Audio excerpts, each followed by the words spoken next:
तो hello hi दर्शक बंधु मु आपण मानक ए शुभ संध्यारे आपण मानक नमस्कार जणाए आशा कर आपण माने समस्ते भलरे अछंती आ मु मध्ये बहुत भलरे अछि।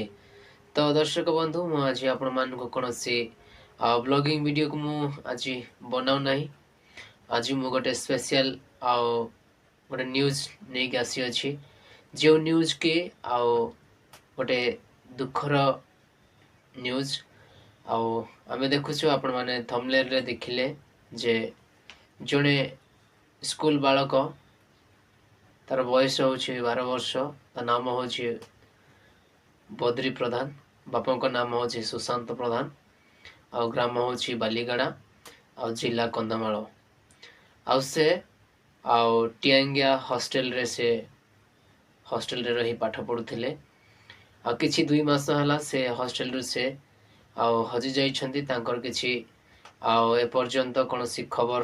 जना पड़ी नहीं कि कोनोसी अनुसंधान करिया भितरे मध्य बालकटी को पाई नहंती। तो प्रिय दर्शक बंधु मु आशा करे आपण माने जे कोनोसी जिल्ला रो होंतु ना काहे कि हम ओडिसा राज्य रो आपण दया करी कि एई न्यूज को आपण माने बहुत मात्रा रे शेयर करंतु जो द्वारा आपण माने शेयर करिवा द्वारा निज परिवार से पिला को पाई पारिबे से परिवार एक खुशी फेरी पाइबे एथिपाई दया करी कि ए वीडियो को बहुत मात्रा रे शेयर करंतु विशेष करी मु आपण मान को अनुरोध करे वीडियो को शेयर करने संगे संगे वीडियो को सब्सक्राइब करंतु आपण माने भाबुथिबे कि मु आपण मान को मजाक रे ए वीडियो बनै छी। तो दर्शक बंधु मजाक रे नुहे ए वीडियो बहुत सत्य घटना सत्य न्यूज। तो दयाकोरी आशा करे आपण माने समस्ते बुझी पारुथिबे